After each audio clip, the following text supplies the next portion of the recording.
Well, let me throw something at both of you, and I want to get your reaction. We had Dr. Cornel West on our program not too long ago, and I asked him about this campaign, and he had some thoughts about Romney and Obama, but also about third parties. And let's listen to this clip, and then I want to get your reaction. Romney's catastrophe. Obama has been a disaster. Is a disaster better than a catastrophe? Absolutely. What about third-party candidates? My heart is with them. I don't see traction. I don't see viability. I'm locked in. I'm locked in. And this is not a hearty endorsement for either one of those candidates. And I saw both of you smiling. I'll start with you, Jim, your reaction. Well, but you have to have a fundamental change in the system. Because let's look back at the last time we had a major third-party candidate or an independent candidate that scored a sizable number of votes was back in 1992 with Ross Perot. He received 19% of the vote, which is a good chunk, and he got 0 electoral votes. And that's the fundamental problem. Now, if you want to throw out the Electoral College, then maybe you can have some type of third candidate that could come up out of nowhere. But under the current system, you're not going to have that. Well, and we're at, where David was going in increasing, say, to a Libertarian Party and a Green Party and getting them all on the ballot. But at the end of the day, the Greens are going to coalesce with the Democrats, and the Libertarians are going to coalesce with the Republicans, well, and so you still got two David, let me get your thoughts on that, because I think what he's saying is true. I think in the final analysis, you may be excited about Jill Stein, who we talked to earlier, if you're leaning to the left, but in the final analysis, you may also pull the lever for Obama. Right, and you raised some very good points there. One item is that really what you do need is that you need a third party that's going to serve the role of kind of the moderate centrist kind of view, and a lot of the European countries do have this.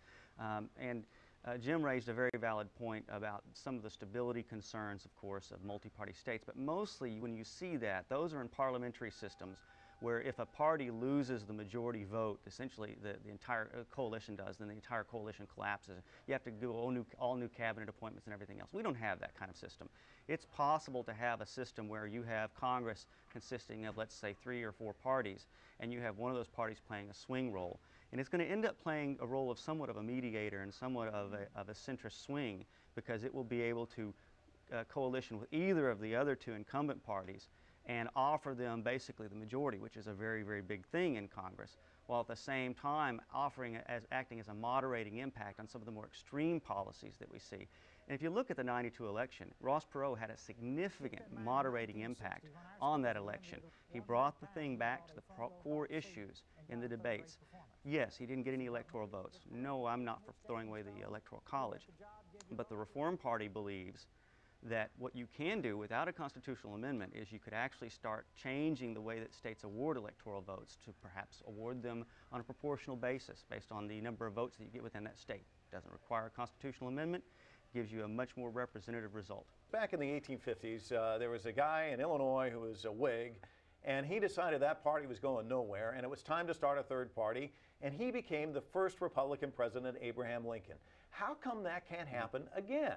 Why can't it happen in the United States now? Is it because of big money? Is it because of media influence? Why can't there be a third party that resonates, that grabs the people, and then eventually becomes a powerhouse? Because basically the laws won't allow it. I mean, the laws are structured from the standpoint of the 2-party system. Let's take California, for example. They just went to the top 2 primary system where everybody's on the same ballot in the primary, Democrats, Republicans, any other party that qualifies. And the top 2 people, regardless of party, goes to the general election. That's going to virtually shut out an independent almost in every instance. And there's only 2 of the 53 congressional seats in California in 2012 that will have an independent on the ballot in the general election. David, so it's the system that won't allow that. David, let me ask you the same question, the Lincoln question. How come we can't have another party that emerges and creates a new type of leader like Abraham Lincoln was for this country? The Republicans, once the Republicans got themselves fully entrenched and realized how it could be done, the Republicans and the Democrats both took the effort over many, many years and have slowly clamped down on a lot of ballot access. And they basically got into the barn and closed the door behind them. And they've put in place a lot of laws that are, in some cases, very draconian. For instance, in Texas, the ballot access law, to get ballot access in Texas, you have to collect upwards of around 75,000 signatures in 75 days from voters that did not vote in a major party primary in order to get ballot access for that election cycle. And if you have one single bad election cycle, you lose your ballot line from then on. And Yes, so but you have to David, go if I then could and do it interrupt you again. for just 1 second on that California example that I indicated, that going to the top 2 system, the people voted for that system in an initiative. It wasn't the Democrats or the Republicans that passed that into law. Right. The people voted for that. Well, we're going to have to leave it there with California and Texas, but thank you both, David, for joining us from Houston, Texas, and Jim for joining us here in the studio. Thank you both for coming on The Heat. Mike, thank you for having me.